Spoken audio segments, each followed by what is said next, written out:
Оор жаракат алган Жапаровдун кортежинде көз жумган УКМК дарыгери боюнча маалымат.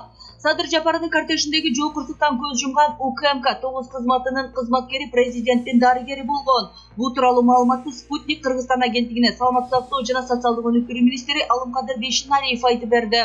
Белгилей кетсек, кырсык кечээ Садыр Жапаров Өсүкөлгө барганда болгон. Анын кортежиндеги автокөлүк Ана Неба айылына жакын жердеги жолдон каршы тилкеге чыгып кеткен машина менен кагышкан. Алдын ала маалымат боюнча каршы тилкеге чыга калган автоунаанын айдоочусу мас болгон. Анын кесепетинен кортеждеги 6 киши жабыркап, УКМКнын бир кызматкери каза тапкан.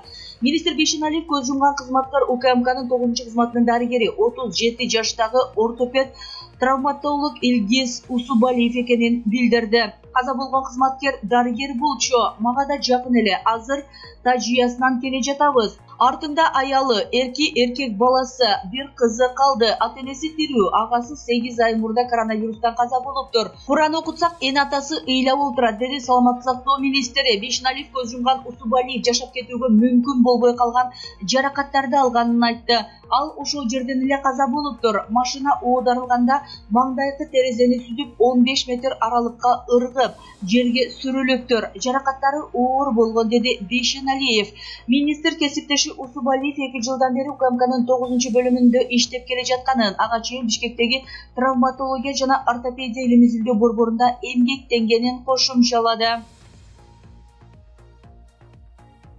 Кыргызстан менен Тажикстандын УКМК башчыларынын сүйлөшүүсү башталды. Улуттук коопсуздук боюнча мамлекеттик комитеттин төрагасы Камчыбек Ташиев бүгүн 5-июнда Тажикстандын УКМКсынын төрагасы Саймумин Ятимов менен кайрадан жолугуп чек арадагы абалды талкуулашууда. Бул тууралуу ЖМКлар жеринен билдиришүүдө. Жолугушууга Ташиев менен бирге чек ара кызматынын башчысы Уларбек Шаршиев жана министрлер кабинетинин Оштогу өкүлүнүн орун басары Бактыбек Алайчиев барды. Маалыматка караганда жолугушуу нейтралдуу жерде өтүүдө. Жолугушуудан кийин толук маалымат берем, деди Ташиев журналисттерге. Буга чейин маалым болгондой, Кыргызстандын чек ара кызматы 4-июнда саат түнкү 3-тө тажик аскерлери Ош облусунун Чоң Алай районундагы Онжубулак деген жердеги такталуу элек жерге контейнер орното баштаганын жана Кыргызстандын аймагына 1000 метр ичкери кирип келгенин кабарлаган. Ошол жерде тажик аскерлери, автомашиналар жана жеңил брондолгон техника топтоло баштаганы байкалган.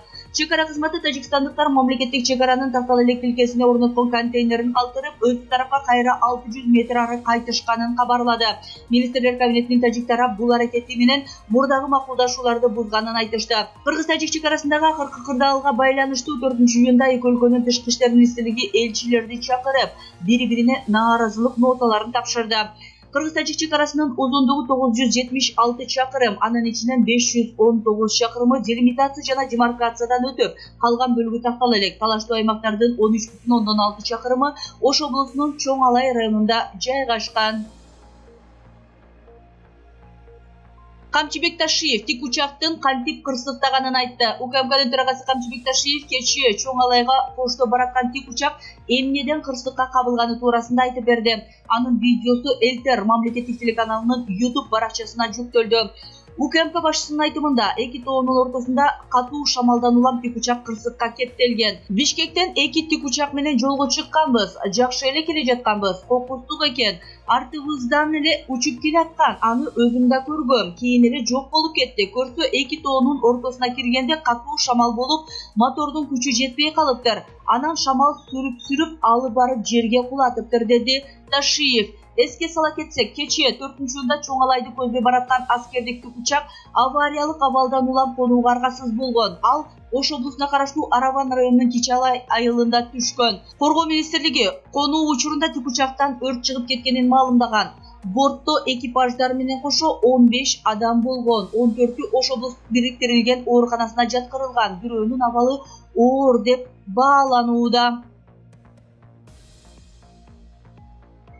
Киттердин кармалганына Атамбаев абдан сүйүнүптүр. УКМК тарабынан киттер камалганы коомчулукта ар кандай талкуу жаратты. Асылбек Жээнбеков, Өмүрбек Бабанов, Төрөбай Зулпукаров, Искак Пирматов жана Талант Узакбаев бизге ыргыткан маалымат боюнча номер 47 колониядагы Алмазбек Атамбаев мыйыгынан жылмайып булардын кармалганына абдан сүйүнүптүр. Ал эми өзү ден соолугуна байланыштуу жакын арада абактан чыгары, Москвага дарыланууга кетери каңкууланды.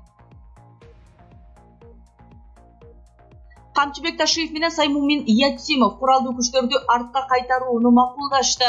Кыргызстандын улуттук коопсуздук боюнча мамлекеттик комитетинин төрагасы Камчыбек Ташиев менен Тажикстандын улуттук коопсуздук комитетинин төрагасы Саймумин Ятсимов 5-июнда кыргыз-тажик чек арасынан нейтралдуу аймагында кездешти. Ташиев сүйлөшүүнүн жыйынтыгы тууралуу журналисттерге маалымат берип, жолугушууда тараптар 8 келишимге жетишкенин маалымдады. Ал келишимдердин мазмуну расмий түрдө кийинчерээк жарыяланарын тактады. УКМК төрагасы жетишилген келишимдердин алкагында чоң алайга тартылган куралдуу күчтөрдүн баары артка кайтарыларын жана район борборуна көчүрүлгөн тургундар да кайра өздөрү жашаган аймакка жөнөтүлөрүн маалымдады.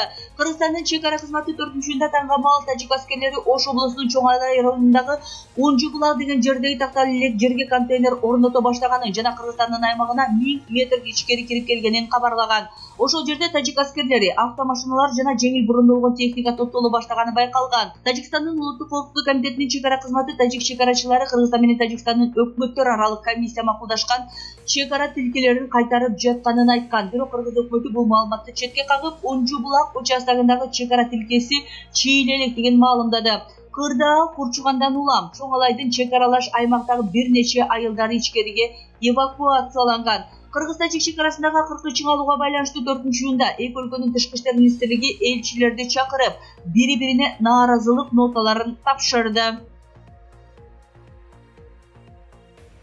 Акылбек Жапаров: мен жаңы кызматка кубана турган жаш жигит эмесмин. Экономика жана каржы министри Акылбек Жапаров жаңы кызматка дайындалышы боюнча комментарий берди. Анын айтымында президент Садыр Жапаров аны иш бөлмөсүнө чакырып, экономика тармагында тажрыйбасы бар болгондуктан аны ушул кызматка талапкер катары көргүсү келерин айтты. Мындан тышкары мамлекет башчысынын айтымында Жапаров күндөрдө жакшы иштегенин көрсөттү. Ооба, алар мени көп сындашат. Бирок мен жаңы кызматка кубана турган жаш жигит эмесмин деп баса белгиледи Жапаров. Жаңы жумуш ордуна байланыштуу пландарым, бюджеттин ордун толтуруу, экономиканы көтөрүү жана өлкөбүздүн каржылык абалын турукташтыруу, кыргызстандыктар үчүн көптөгөн жаңы жумуш орундарын түзүү пландары бар. Учурда 30 000 мекендешибиз жумушсуз отурат. Жакынкы 10 жылда бул көрсөткүч 250 000 адамга чейин көтөрүлөт. Анткени биз азыр калктын интенсивдүү өсүшүн башынан өткөрүп жатабыз. Коронавирус эпидемиясынын жана болуп өткөн ыңкылаптардын айынан өлкөбүздүн экономикасы бир топ зыянга учурады. Биз дагы күндөрдүн үстүндө иштей беребиз жана өлкөбүздүн экономикасынын деңгээлин көтөрүүгө ишенебиз деген Акылбек Жапаров. Эскерте кетсек, 1-июнда депутат Акылбек Жапаров министрлер кабинетинин төрагасынын орун басары, экономика жана каржы министри болуп дайындалган. Тиешелүү жарлыкка президент Садыр Жапаров кол койгон. Жол акыны уруксатсыз 15 сомго көтөргөн айдоочулар жоопко тартылат. Маршруттук таксилердин айдоочулар шаар ичиндеги жол акыны уруксатсыз 15 сомго көтөргөн фактылар болууда. Бул тууралуу Бишкек шаарынын мэриясынын басма сөз кызматы билдирди. Жол акыны уруксатсыз көтөргөн фактылар Кыргыз Республикасынын мыйзамдарына ылайык жазага тартылат. Белгилей кетсек, бул факт боюнча чара көрүү Бишкек шаардык кеңешинин Бишкек шаарынын жүргүнчүлөрүн жана жүктөрүн коомдук транспортто ташуу тарифтери жөнүндө 2012 жылдын 26 апрелиндеги номер 312 токтомуна ылайык. Урматтуу жарандар, эгер сиз маршруттук таксилердин айдоочулары тарабынан тарифтердин жогорулагандыгына күбө болсоңуз, анда видео фактыларды WhatsApp номерларына жөнөтүңүз. 0554 182 185. Оштун мэрин Бишкекке ротациялоо сунушталды. Жогорку кеңештин депутаты Айбек Осмонов Бишкек менен Оштун шаар башчыларын ротация кылуу сунушун президент Садыр Жапаровго жолдоду.